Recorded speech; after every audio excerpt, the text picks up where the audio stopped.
Good evening, family. Today, we got a hell of an episode that we're going to do today. We're talking about handling business. Now, handling business can come from many different forms. You can use the neighborhood colloquialism or neighborhood slang for handling your business, meaning you got down for yours, you put your dukes up, or you could talk about your familial slang where you better handle your business, meaning you better go get your education, get your job going, or whatever that you need to do in order to sustain yourself. And also there's the corporate one.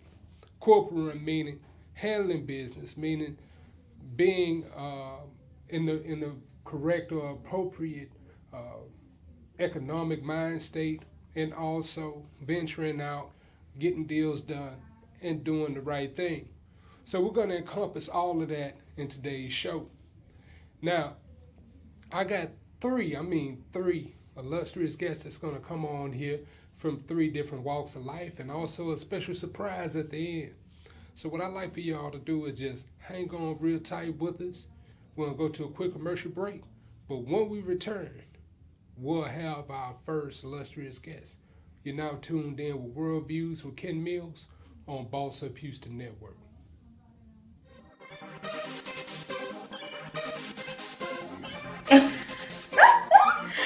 Oh my God! I just got through watching a great show on Boss Up Houston Network. Have you heard? They're bossing up, okay? And I heard they're looking for you.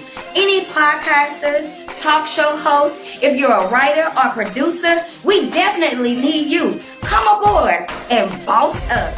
Are you a small business owner that is struggling to promote your company? Our topic today is what's your status? Shoot the dice at this point. You just shoot the dice. Roll the dice. So,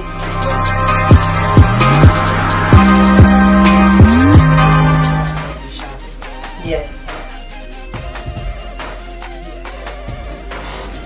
Hey, how y'all doing? It's attorneys. Victoria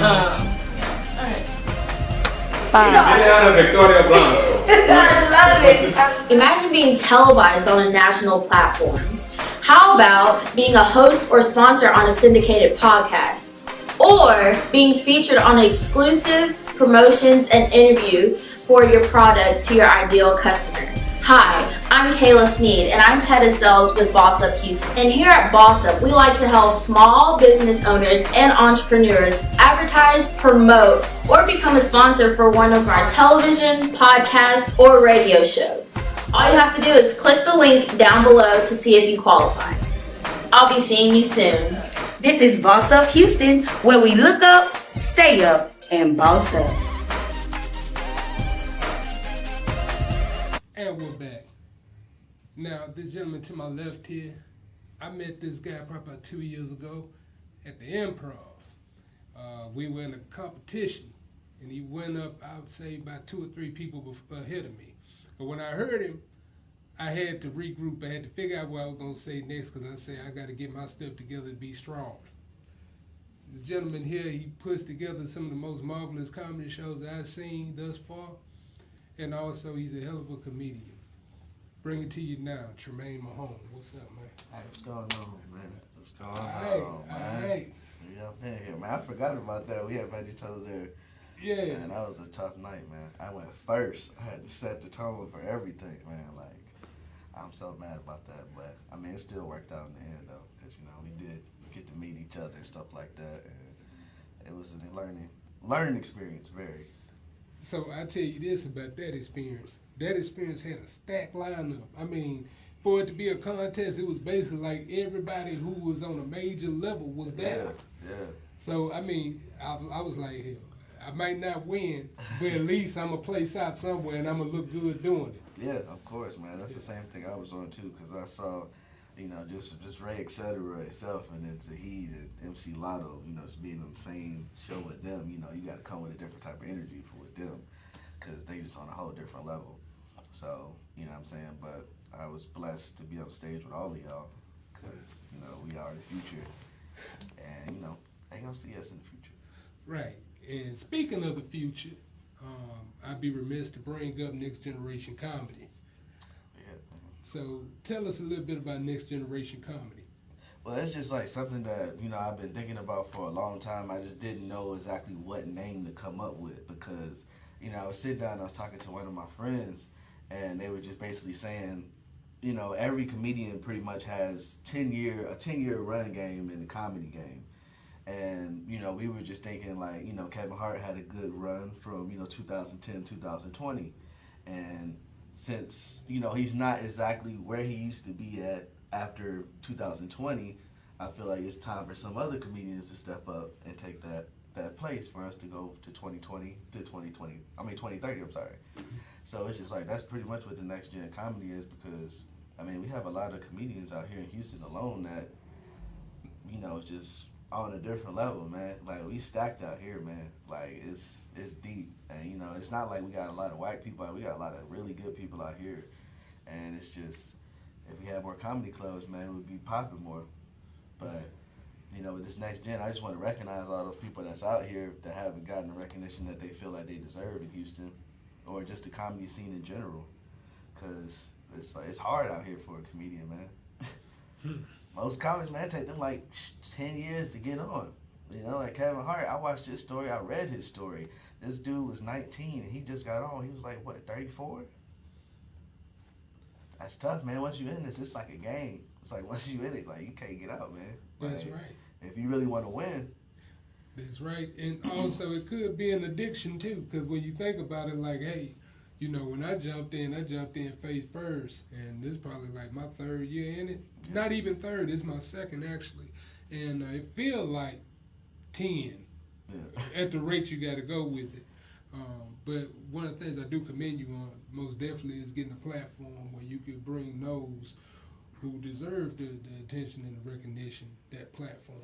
Yeah. So just want to talk about, did you run into any barriers or obstacles when trying to build the brand? Well, really, the only obstacles that really came is just pretty much every obstacle that every comedian got to go through, just getting people there. Because you know how it is with stand-up, man. You could be like, oh, I got a show, and then you'll have some people that's be like, oh, man, I can't wait to come to the show, man. What day you say it is? Oh, Friday? Okay, I'm finna get this ticket tomorrow. And then they never end up getting a ticket, and you don't hear nothing from them until the next show that you got. Oh, I'm coming to that one. I missed the last one. I'm coming to that one. That's like the hardest part about putting together comedy shows, because it's like if you put together that show, you got to bring 50% of the people there yourself. And that was really the hardest part. It still is hard now, because it's just, especially like, with your friends, they want to see you, but they don't want to see you keep doing the same jokes every time they come see you. And that's what comedians don't get. That's when they get mad. They be like, man, ain't nobody supporting me, bro. You've been doing the same jokes for 5 years. And nobody will keep seeing that. You got to evolve. They want to see you do something new. They don't want to see you keep doing the same jokes. And I started to realize that. When I realized that, I was just like, oh, I'm not even mad at y'all now. Because you saw what I had twice. And I pretty much did the same thing twice. Maybe it was a little bit different in the beginning and the end, but it was pretty much the same jokes that you remember. So it's like, you got to keep constantly getting new stuff. Right. And what one gentleman told me at the beginning of my journey, he said, I only want to see you when you have mastered what you wanted to do, not when you're trying to do what you want to do. So some of the trepidation too about folks wanting to come see you is, if this your first show and this your first thing and you building, not to say that you're not funny, but the mechanics or the technique, or also maybe even the venue or the flow of the show may not be at the optimal level, where people be like, okay, I'm spending $20, $15, $20. Well, they'll be happy with spending that $15, $20. So I always tell folks, I'm like, look, before, it's like I put people in different pools. If I start to advertise something, I'm like, okay, now I know my mom, my wife, close friends, the first one, yeah, y'all come on. Because then they're going to be real with you. They're going to say, baby, you did good. But they're going to also, when you get back to where you're going, say, that second joke was trash. Yeah. Oh, your transition's horrible. Why you close your eyes? Was you nervous up there? Yeah, And then that's something to build on. Now, people that, that you associate with, that people that, sometimes not to say that you don't hold your close family in high regard, but people on the outside that you may hold in high regard and you may want to impress, get that stuff together. Go work out the material, get the chinks right, get everything together. Then when you feel like you got it to an optimal level, then push it. Yeah. Like push it heavy. But yeah. Cause that's like with me, like I hate like, well, I don't know, like I feel like you probably can relate to this too, but I hate like, you know, you feel like you really didn't do that good on stage, and then you get off stage and somebody come up to you like, hey bro, that shit was good, bro. You killed that hoe. And you're like, no, the hell I didn't. Like, I don't need people, like, around me. Like, me and Jeff Joe was just talking about this the other day. Like, we don't need people around us that's showing, like, fake love and stuff and acting like they really mess with you because they're trying to get on the show or something like that. Right. And then it's just like, because Jeff, he going to keep it real with me every time. He going to be like, yo, hey, first of all, throw away that whole thing. Like, I don't like that. That whole set you did, like, you need to change that up a little bit. You need to tweak this part, do this. He gonna tell me what I need to work on. He ain't gonna just be like, oh, that shit was cool. It was straight. I don't need that. Because it's like, how am I going to get better if you lying to me and you protecting my feelings because you think I'm going to get hurt by what you said? But I'm going to tell you like this. Every comedian know this, and I don't know if they admit this out front, but in the bottom of your soul, you know if you really did what you were supposed to do or you didn't. It's just sometimes you may have something in you to be like, oh, it wasn't that bad, this, that, and other. But in the pit of your soul, you know that shit was trash. Yeah. Okay? Yeah, So if you know it wasn't that good, man, that's why I always say record it. Yeah, of course, yeah, that too. But then also you want to be like, what do I need to work on? Right. I know it wasn't good. I know it wasn't good, you know, like you said. But what part about it wasn't good? Because me, I'm just sitting up there and I'm telling the same stuff I've been telling what happened this time. You know what I'm saying? That's what you got to tell people, well, what I need to work on. Right. You know, this joke right here, maybe I need to switch up a few words with that joke and, you know, probably lead with that joke next time. You know what I'm saying? And stuff like that. That's what I mean. Right. But I mean, yeah, that too. But I mean, if you recorded it, and then, I mean, you know who you are. You can look at it and you be like, yeah. and then just keep going, you know? Yeah. You're right. But you're definitely right. You do have to have that person or people that's going to give you that candid feedback. And that goes with anything, whether it's business, whether it's just anything in life. You need somebody that's going to be the real voice of reason for you, that's going to tell you. Yeah. That's all I need, man. Because if it's not that, it's my dad, too.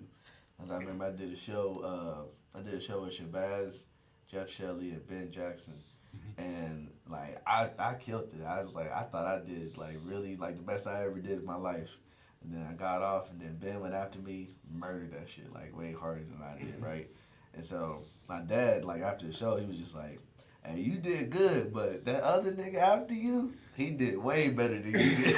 I was just like, why you? So, yeah, I'm not your son. Oh, you know, you don't gotta make me feel like that, you know, whatever. I'm just like, dang, like, you could at least lied about it a little bit. Like, you know, y'all both did, you know, y'all both were good. He was like, hey, he did way better than you did. He ain't even sugarcoat it. And that's what, you know, I like about my dad. He not gonna sugarcoat nothing. He gonna tell me straight up, like, you was nervous. I ain't like that part. Do this, do that. You know what I'm saying? So I'm glad that I got my dad on my team too, as far as like real people. Most definitely. Because shout out to my mother. My mother probably one of the biggest supporters next to my wife. And my mother don't sugarcoat anything. She even take it back to the times when I wasn't doing comedy. Take it back to the times when I was growing up. And I was doing more nefarious things out there. And she would give me that feedback as well. She'll look at what I'm doing. She'd say, look, do you want to go to jail or do you want to go home? They traded, they. What do you want to do? You want to go to jail or you want to go home? All right, come on, Jake. I say, ma'am, I want to go home. But, yeah, man, so, all right, so. Shout out to my mama today, her birthday. Word. R.I.P. mama. Love you. All right, happy birthday. Happy birthday to my mama, man. Yes, sir. This is special that we're doing this on her birthday, man. That's what's up. Appreciate it. I know you're making her proud as well. I hope so. That's what I'm here for. So one thing I want to touch on as well, you're not originally from Houston, you're from Georgia, correct? Yes, sir. All right, so what brought you to Houston, and also what differences did you see in both regions, and which one do you favor the most?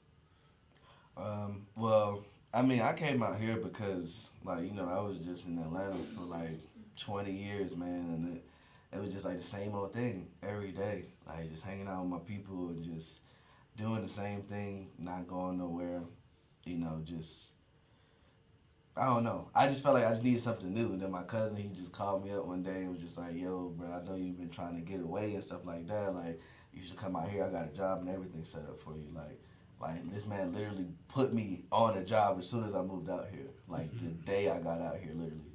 And so, like, you know, it was just moving fast ever since after that. Like, ever since I just got a job and I just got out here, like, everything started going really fast. And, like, honestly, like, with Georgia, it's like 90% black. Like, you probably see a sprinkle of whites, a sprinkle of Latinos in there. Like, with here, it's very diverse. Like, you can see a Latino, Chinese, black, you know, European, you know, all of that here. And that's what I like about it, because it's very diverse. And, you know, pretty much Houston is just a bigger Atlanta, a wider Atlanta to me. And it seems like it's more to do out here than it is in Atlanta when I left. Because when I left, Tyler Perry didn't have that damn studio and all that stuff. That's why I was mad when I left, because I'm like, you building all this? Why you ain't had it when I was here? Like, you know what I'm saying? I'm trying to be an actor too. Like, this man built a whole studio, Black Hollywood in Atlanta now. Like, I don't like that, but it's cool though.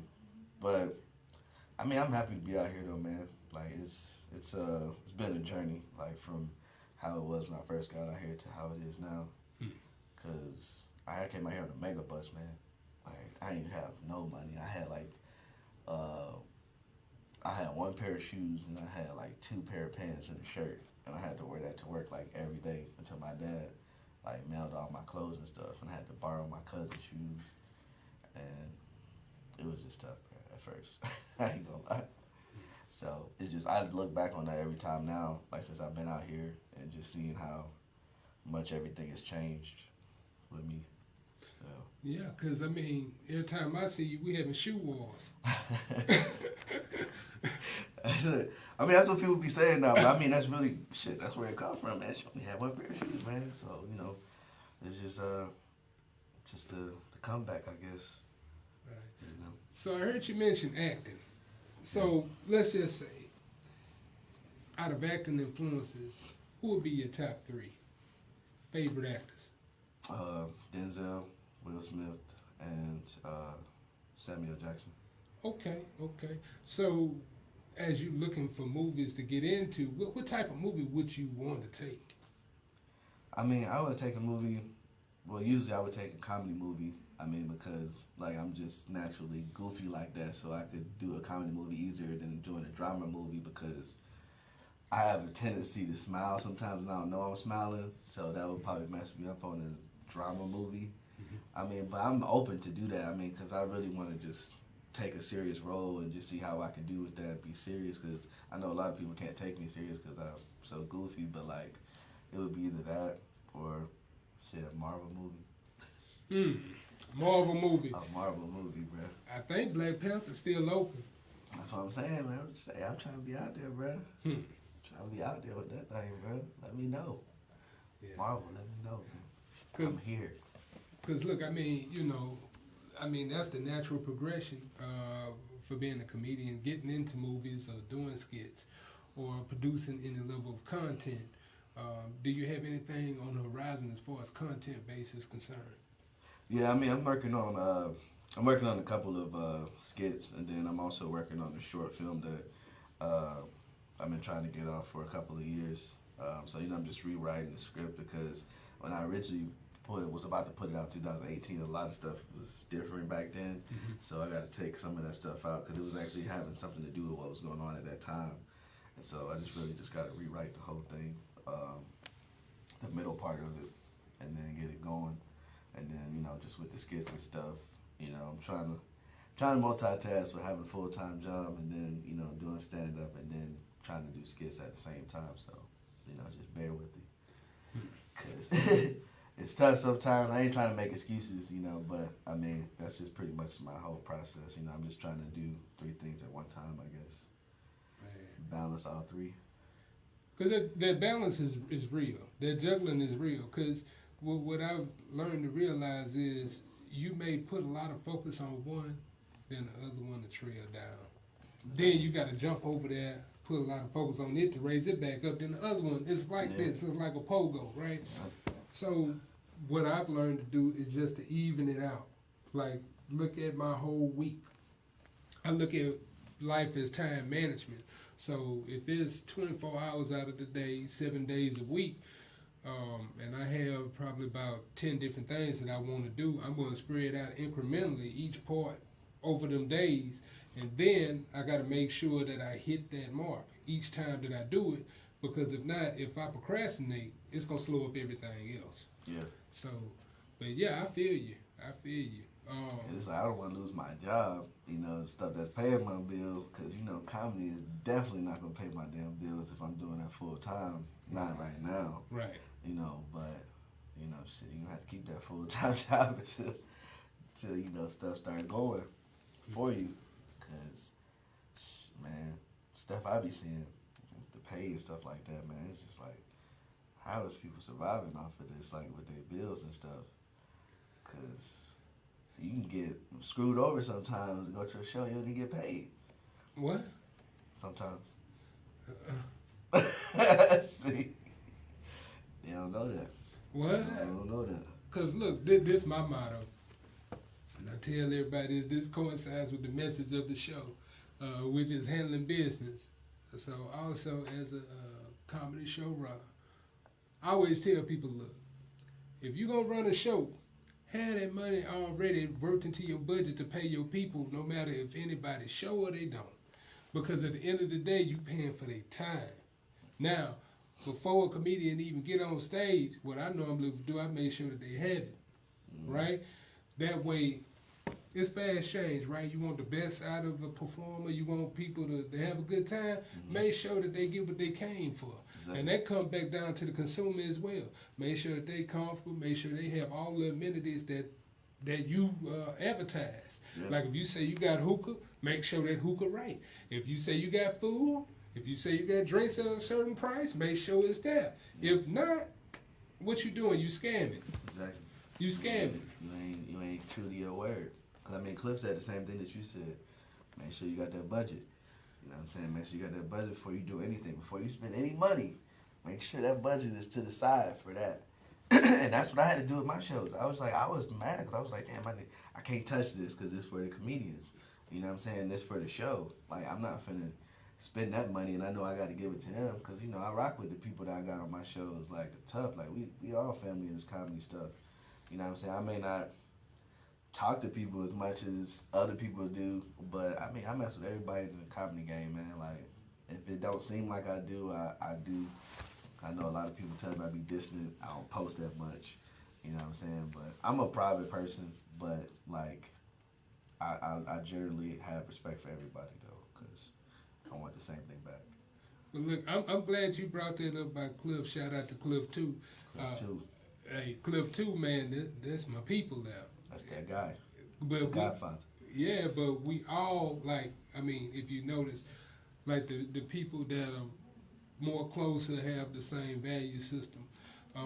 And I share the same thing with you, like, hey, I get along with everybody. If you don't get along with me, it might be a you problem. Because I do everything the right way. I try to be, respectful, understanding, and also, at the end of the day, I relate because, look, we all got a common goal. Our common goal is to get to a certain level of success. Success may be viewed differently by everyone else, but everybody has their own level of success that they're trying to achieve to. And if there's anything I can do to help my fellow folks, I do it. And, it's not like I'm going to be trying to hold something back, because at the end of the day, if you win, I win. Because that means Houston win, or that means comedy in general will win, because the consumer will win. And if we rock together, you might have an avenue where people can like my brand of comedy. It all works and intertwines together. Yeah. And there's one thing, like, that I realized, like, with our generation of people, like our generation of kids that we got coming up and stuff like that, they're not growing up the same way that we grew up as far as with comedy shows or just funny stuff on TV. Think about what's on TV right now. What comedy show on TV is funny to you? It ain't none. And I ain't even talking Netflix. I'm talking about on ABC, CBS, NBC. What show is actually funny like how it was when we was growing up? We had hella shows. Man, let me tell you, me and my wife, we were watching Martin. And, you know, BT will play Martin probably like 4 hours straight. Glued to the TV, Martin, right? I hadn't had that much fun watching TV. I don't watch TV no more. I watched that. I was like, you know what? I said, this man had the perfect writer. I said, this man was right for the time. And I think that'll never come back. Like, you had Chappelle's show. That was the last portion of it. That's what I'm saying. Like, I want, like, and that's something that I always think about all the time. Because Martin, my favorite show. Martin, my idol. You know what I'm saying? And, like, I want to give our new generation of people a Martin. Or at least some type of show that's funny that they can be like, yo, man, you remember watching this when you was growing up, bro? This shit changed my life. You know, I want something like that. Because it's just like everybody's searching on reality TV now or drama. That's it. That's the only thing that's on TV. Reality or drama. Ain't nothing funny on TV. And if it is funny, it's not that funny. And want me to tell you something? What I've noticed as well, the podcast platforms, the only time that they're effective is when they reach back to our era to hear those stories. Exactly. So, case in point, I look at, let's just say you look at like Noriega, Fat Joe, me, whoever, right? A lot of times you're gonna get memories from the early mid-90s and early 2000s. And that's gonna hit us like this hit, and then the younger people, they hear and they be like, man, y'all really was doing that? Yeah, we didn't have social media either. Exactly. So, I mean, it's just watered down, but I'm just glad that somebody feel the same way that I do. Yeah, man, I be saying that all the time, man, because I just be like, that's why I don't watch TV no more, because it's nothing on TV. It's always the same stuff on TV, ridiculous, all day. They play that all day on MTV. And that's funny, but it's not a show. Like, it's not like a show, like a sitcom. Like, it's just him showing videos from the internet. Like, that's easy. Anybody can do that, you know, but we don't have no Martin, we don't have no Fresh Prince, we don't have no Hanging with Mr. Cooper, you know what I'm saying? All those classic shows that we grew up on. Like, you literally could just sit down on a Friday night and just watch the whole lineup and just, you don't got to change the channel. ABC or NBC, Fox, let it just ride. Living Single, you just let all that ride out. Now, what we got? So this is what I want to ask you. We got the problem. So in your current pursuits, what do you have that'll be a solution to that? I mean, I feel like I could bring that because I grew up on that, and I just need somebody that sees the vision with me too. You know what I'm saying? Because all these people that had those dope shows, they wasn't writing them. They had good-ass writers, you know, at the time. And, you know what I'm saying, that's really all it takes. I can star in it. You know what I'm saying? I can help write it. You know, it's just I want our generation to have something besides love and hip-hop. Right on. Look, because I cringe every time I wake up in the morning. Look, I wake up in the morning. I might get an alert on my phone. You tell me about what happened on Real Housewives. I don't care. Most of that's fake anyway. Exactly. It's fake anyway. So I don't care. So I ended off like this here. Could you tell the folks, do you have any shows coming up here? Yeah, I have. I'm supposed to be at Phil and Derek's in June. Okay. For I think it's June the 4th. Okay. If I'm not mistaken. Yeah, so I have that, and then I have another show at Riot, Rutgers. Should be that following week too, and that's all I got for right now. You know what I'm saying? I mean, I just be practicing pretty much every day too. You know, I try to hit like at least 2 or 3 open mics a week, so I can just stay sharp. You know, I'm finna go hit one after I get out of this interview too. But you know, I just want to be great, man. I want to see my people be great with me. You know, I ain't doing this shit just to be just doing bar and grills and stuff, man, and lounges. You know, trying to be around, known. You know what I'm saying? But it's a process. It's a process. So if the people want to follow you on social media, how can they do that? You can follow me on Instagram at Maine with the jokes. Proper. I'm sorry, with the jokes, not with. And then on Facebook it's Tramaine Mahone, TRAMAINE. People always mess my name up. That's why I go by Maine. Last name Mahone, MAHONE. So. All right. Thank you for coming in, brother, and All talking right, to man. us. No doubt, man. Appreciate you having me, man. Good talk, man. From the real OG. Man, I wish I was, man. I'm just here. But y'all, my audience, if y'all ever see something come across with his name on it, go check him out. It's going to be guaranteed laughs. What we'll do right now, we'll go to a quick commercial break. But when we return, we'll have our next illustrious guest. You now hear World Views with Ken Mills on Boss Up Houston Network.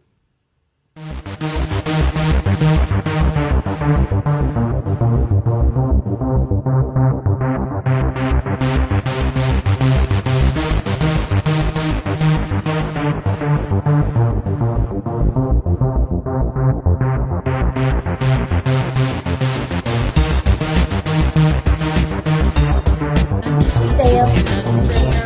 Boss up.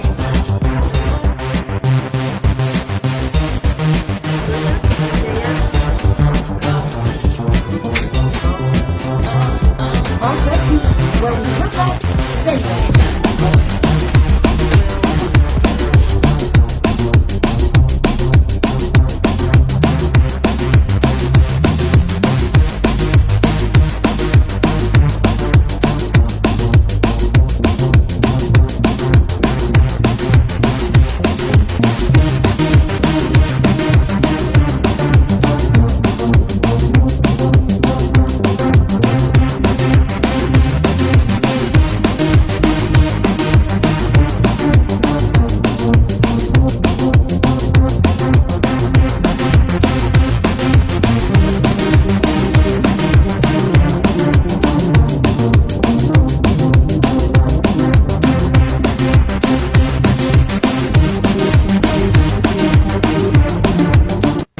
And we're back.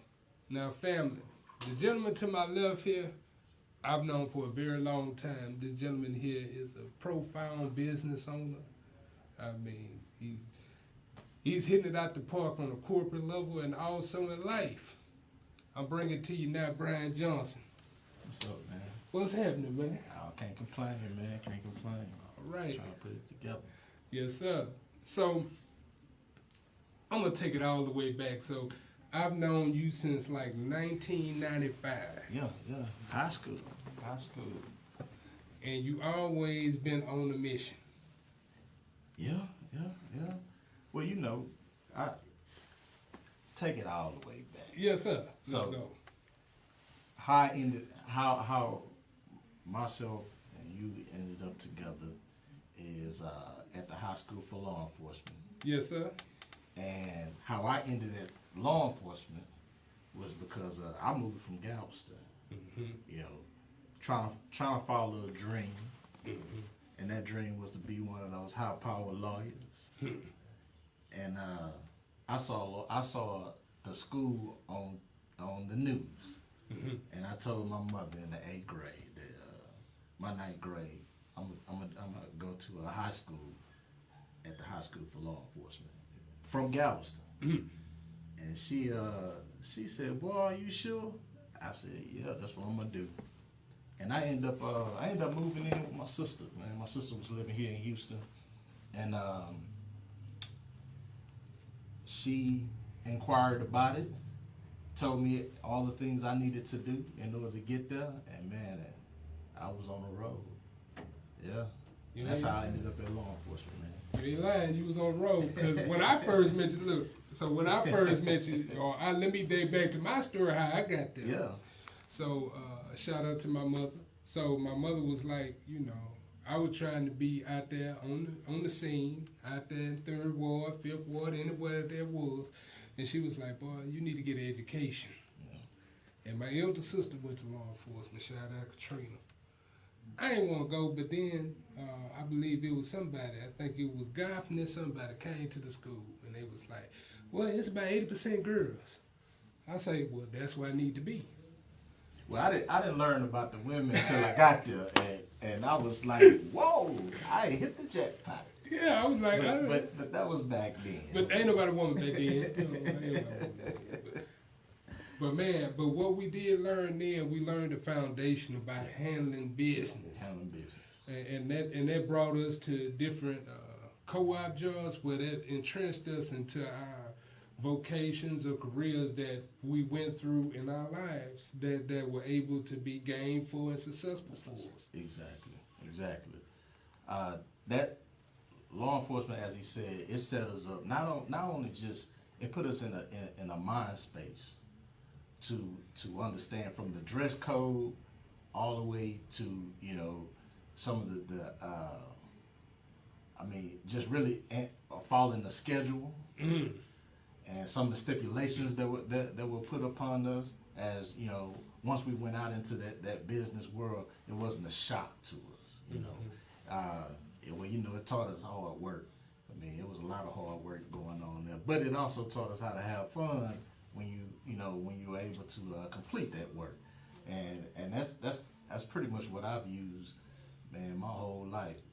Work hard and enjoy life afterwards. So now I want to talk about currently. Yeah. So currently you have a financial firm. Yes. So currently, D. Christine Financial, and what we do now is we are doing credit restoration and financial literacy.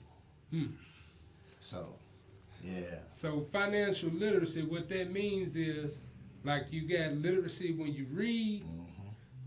He teaches you how to balance your books and understand what every portion of finance means. Exactly.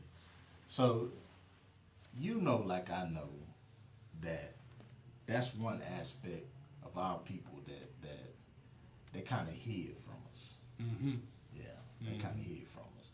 And as we both have kind of, gone through our, our trials through our career, as well as with our, our financial situation as adults, I was able to be blessed with a position with my church. This is how I got into this. Okay. My pastor had come to me and asked me to really help out, our church. There were a few people who may not have understood how to develop a budget, may not have, understood how to work the budget. And he asked myself and another young lady to take a few people and kind of groom them, minister to them. And man, we had such a good time. And beyond that, we saw results. So fast forward about 5 years, I got into this business. I partnered with a company called Financial Education Services, and through that company, there are some protocols. There's some portals that I can use in order to help people understand finances, as well as start them on a credit restoration journey to better their finances, as well as to keep their finances up to par. So, bring me to a certain point. What are some of the most common mistakes that you see with our folks dealing with credit? First thing, man, if you was an 80s baby, you probably had a phone, a light bill, a water bill, or something of that kind before you was even 5 years old. I mean, so, yeah. So, once you get to be an adult, you understand the importance of the credit, but it may have already been utilized before you was even able to sign the paperwork, because, we grew up during a time that people had to do what they had to do to make things work. It was real. It was real, exactly. Mm-hmm. So, but now you, as an adult, you want to do some things. You want to get a house. You want to get a car. You want to make sure that when you do get money, you make the ends meet. Mm-hmm. So in doing so, credit is one of those things that we don't like to talk about it, and we don't want to address it, but it has to be addressed in order to make it better.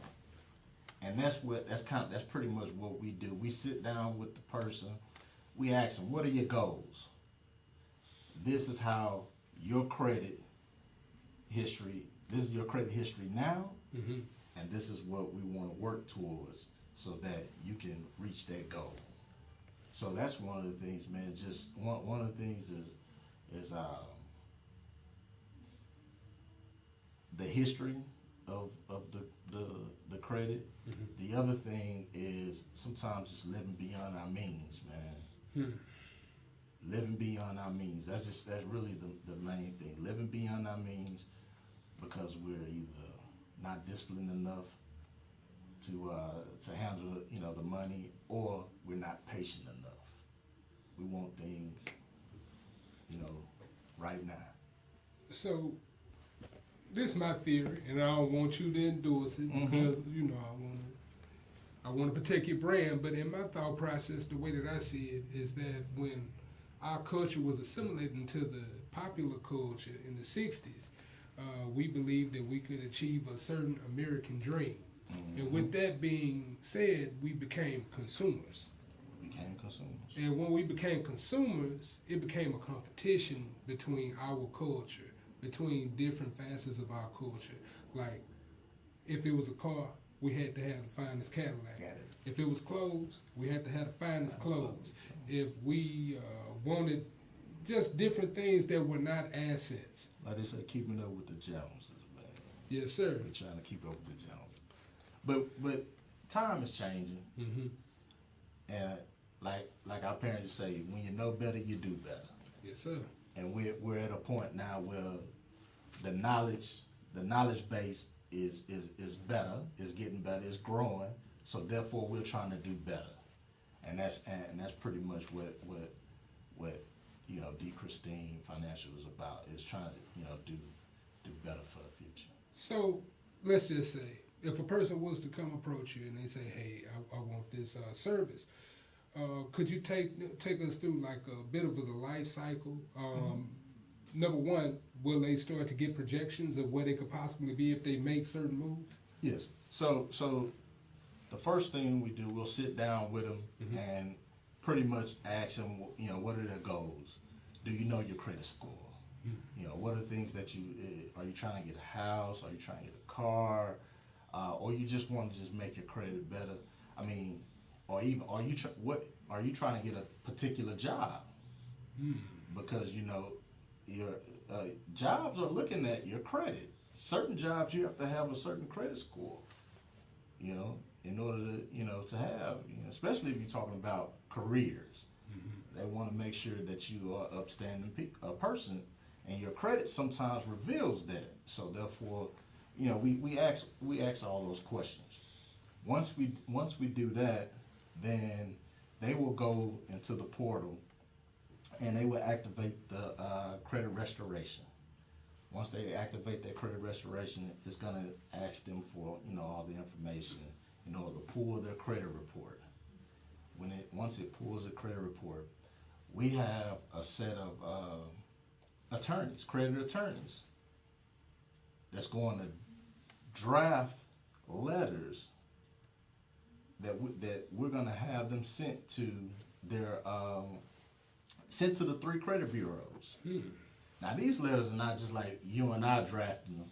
No, these are people who sit down every day and look at how to basically how to plan in order to get that person to draft these letters in order to get these people to that particular goal. Now these are credit attorneys. This is not everyday Mo and Joe. Okay. So they're gonna draft them. People gonna send them out. Clients gonna send them out. And they're asking the credit bureaus have between 30 and 45 days in order to respond. Once they respond, they have to respond within that time frame. Now, once they respond, whatever that they have deleted, that's how your credit score goes up. Any infractions that you may have on there, if the credit bureau can't find the original owner of that account, then they have to delete it. Okay. So once they delete that, you start seeing your credit score go up. But that's just only a small piece of it. That's a small piece of it. There's some other things that you can do in order to get that credit score to go up. Between that 30 and 45 days, there's some other things that you can do in order to get that credit score to go up. So, depending on how much time you have, because I mean we get some people that call and they're dreaming, I want my credit score to go up in 2 weeks. Nah, man, that ain't how it working. You know, hey. It's a marathon. Yeah, it's patience and discipline. That's what I tell them. Patience and discipline. And so this is one thing that I would say. Worldviews with Ken Mills, we always bring in legitimate business that's looking to do the best that they can for the community.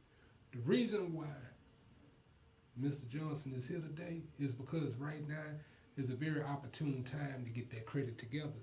Yes. We're currently coming out of the pandemic, and there's been a lot of allowances made by financial firms due to the ease of the horrible economy. They're looking out for you right now. So now would be the opportune time to get in contact with a company like his if you're looking to go to the next level with your credit, and also to build your wealth, and also to invest, because we know that this is not going to be the last time of turbulence. There will be many in the future. So now is the time to hop on this opportunity. This is the perfect time if you've always wanted to start a home business. If you've always wanted to be your own CEO, if you've always ever been in a position to where you say, I'm tired of working for somebody else. This is the time. This is the time to do that. Because right now, well, for once, we've been at home for a while. So you have plenty of time to put into that business. The other thing is, right now, everyone is, how can I say, is in a mode to where they want to better themselves. You see folks out working out. You see folks, doing certain things like writing books. I mean, you see all kind of things. People are doing. They're trying to better themselves. So as a business owner, those are clients. Those are clients. The other thing, social media. Now the market. At one time, before the pandemic, you had to do everything pretty much belly to belly, man. Hey, how you doing? My name is Brian Johnson. I have this wonderful service, But now with social media, man, you could utilize that and reach 1,000 people. Well, probably in 2 hours. That's right. But in the past, it would take you, months to reach 1,000 people belly to belly. So now is the opportune time. Right now, starting June, I'm trying to build a team. I'm looking at building about 20 to 25 agents, bringing them on, because what I want to do is I want to help out 1,000 families by December. So I want to help out 1,000 families by December. We want to start with the credit restoration, and then help them continue on with the financial literacy, because some of the service that we have that they can utilize in order to reach some of those goals that they have set for themselves by 2020 and 2021. All right. One service that we have that I think everybody should have, and I'm gonna start from the back to the front. That's a will and trust. That's a will and trust.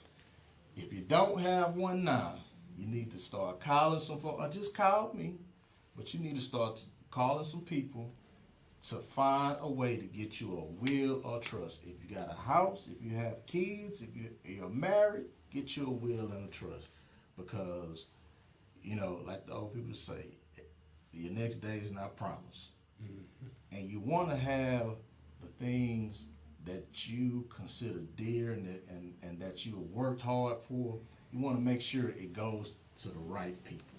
That's right. So please, because man, I've been to so many funerals, and you know, once everybody get back and eat, after they finish eating, they sitting down, and oh, what we gonna do? What's gonna happen with the house? What's gonna happen with the car? Man, you know, like I say, we know better. It's time for us to do better. That's right. And also, too, GoFundMe. GoFundMe is very prevalent at the funeral as well, because, you know, we living good right now, but then when it come time for us to die, they had to break ground for us. We got to come up with $2,500. That could be like a miracle to come up with $2,500, and you got to go do the fish and the barbecue. Look, we have inside that portal, you have a budgeting tool that you can use, as well as a savings tool. That budgeting tool, you set yourself up a budget, and then once you pay all your bills and all your expenses, whatever you got left, you carry it over to that savings tool. That savings tool, which you set your savings goal, how much time, how much you want to save. And look, you always got to have, like they said, a nest egg somewhere. Keep you some money, you know, on the side. Put it up under the pillow. You know, you've been banking, man. Set you up a bank account you can't get in, man. Look, so I'll tell you this. My mother used to always tell me, get ready for a rainy day. And I grew up in Houston. It rained every other day. You never know when it's going to rain. Exactly. So that's been my mindset since I was 15 years old. I always have something in the cash. I always have a plan to go get something. Yeah. So another deal that I want to speak to you about, I know that you guys do investing as well. So can you give us a bit of an idea on the investment side? So,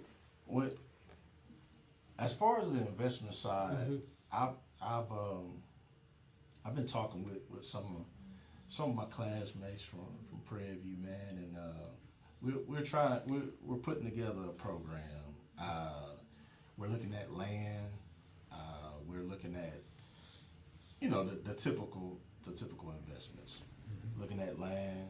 We're looking at some of the enterprises that we can go into in order to something that is the investment is long term, nothing really short term. I tell everyone, try it. You know, if you're new to investment, go get your little Robinhood account. Put your $10, $15 in there, and just kind of get an understanding of how it works. Right. How it works. Then, once you get a hang of it and you understand how the stock market works, hey man, throw you some money in there, see how it works, you know? Because we have to do this.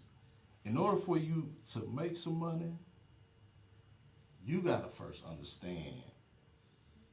You can't wait for someone to tell you how to make it. You got to get a basic understanding. because you don't want to get taken. That's right. You know, you don't want to get taken. That's So, right.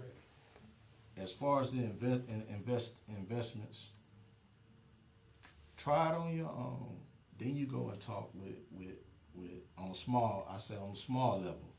Then you go and talk with, you know, a professional. You call in, and hey man, we'll sit down with you, kind of show you what some of the things that we have. But man, now is the opportune time to get yourself together for 2022, 23, 4, 5, 6, 7, 8, 9, and 30, man. Because hey, we'll never have this situation right here again. And it won't be. It most possibly won't be any more stimulus. It's gonna get a little bit more stringent on PPP, SBA, or whatever programs is out there. Because remember, we heading into a time where they've given a lot. It may be hyperinflation. They got to get it back. There you go. But look at this. You start your own business, you can give yourself a stimulus check every 2 weeks. Come on now, talk to us. When you get your regular paycheck, start your own business. You can set yourself up to give yourself a stimulus check. Well, you can set yourself up every Thursday to get $500. And with a month's time, you got more than that $1,400. You got about 2,000. You got 2,000. Okay. Okay. But if you start with, just think, $500. That's we thinking that's a small amount. I can find something to do and I can make $500. Now, let me tell you. So, this is the aspect we have for the company. Remember I was telling you the 25 people. Right. I'm looking to build a team of about 25 people starting in June. Now, that 25 people, they could go out and either they can go out and start their own team. They bring in 3 people and teach 2 people how to restore their credit and how to maintain their budgets and reach their financial goals. That's $500 right there. You're building your business, and you're helping folks, reach their financial goal, and reaching your goal, because you're trying, you want to be an entrepreneur. You want to get to the point to where you're paying, like Diddy say, I'm writing a check. You want to be able to write your own check. There you go. Man, that's it. So Brian, if the people want to find you, how they can get in contact with you? So my Instagram is d.christine_financial, and then my Facebook is b.e.johnson. Just message me. If you send me a message, then I'll definitely hit you back, and I'll love to talk with you. My wife always say I'm always talking to people, and man, I would love to talk with you. I love helping people. You probably don't know, but I was a teacher at one time. I taught high school. Yeah, I taught high school. So, hey, if you have kids, I love talking with kids about money and finances. Eventually, once the schools kind of level out, next year, then we'll be in the schools, man. We'll be in the schools. So, one more thing. The company, man, we have this program called YFL, and they give a scholarship out every year. Last year, we gave out $400,000. And that's during the pandemic. All right, we're on track now to give out $600,000, man. So, hey, we love the kids. So therefore, we're going to once the schools, kind of open up again, everything kind of level out, man. I'm gonna be in the schools, going back to some of my old schools and talking with the kids about finances. Yeah. Hey, Brian, man, one thing I want to tell you, I'm proud of you. Oh man, I'm proud of you, man. I'm proud. Look, say, man, look, we You come know, by the long way. Exactly. Yes, sir. So, go Yeah. ahead. Oh no, I'm saying we doing things that we wasn't trained to do, man. You know, hey, you know how it is. Yeah. Yes, sir. So, man, I want to thank you for coming here and sharing with us today all of this knowledge, and also to the audience, please contact him. Because World Views with Ken Mills, we thoroughly support his business and his ventures, and he a part of our family, and you're a part of our family, Familyless Network. So thank you once again for coming. Thank you, man, for having me, man. My brother. Thank you. All right. Now, we're going to take a quick commercial break, but when we return, we're going to have a special guest here. Y'all don't want to leave. Y'all don't want to turn off right now. So stick with us here. When we return, we'll have that surprise guest. But you're now here with World Views with Ken Mills on Boss Up Houston Network.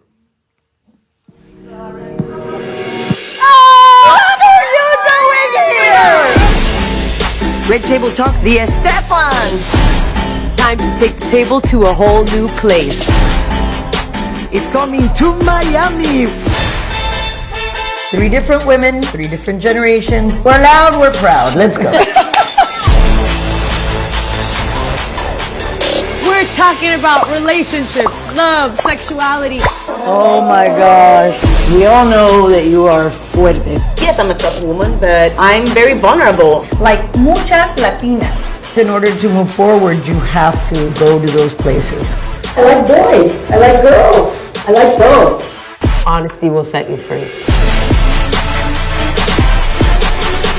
We are putting all of that on the table. Red Table Talk, the Estefans. Be a part of the conversation. Only on Facebook Watch. Hi, and welcome back to World Views with Kim Mills. I am Lucretia Mills. I know that you guys were probably thinking it would be someone else, but no, it's just little old me. So I'm here this week just first off to just tell all of you guys thank you so much for your prayers, for your well wishes, and for your kindness that you've shown myself and that you've also shown Ken throughout my illness. I really appreciate it. I thank God for bringing me this far and for everything else that is to come. So I am doing this week, and so I am basically closing the show out. It's about handling business, right? So handling business, let me say that, is not as easy as you may think. It requires a steady focus, having patience, staying in your lane, staying current, and also staying consistent. Not only are those points valid, it also requires a heart and a passion for your product and also for your customer base. Having an idea is always great. You know, we have ideas every day.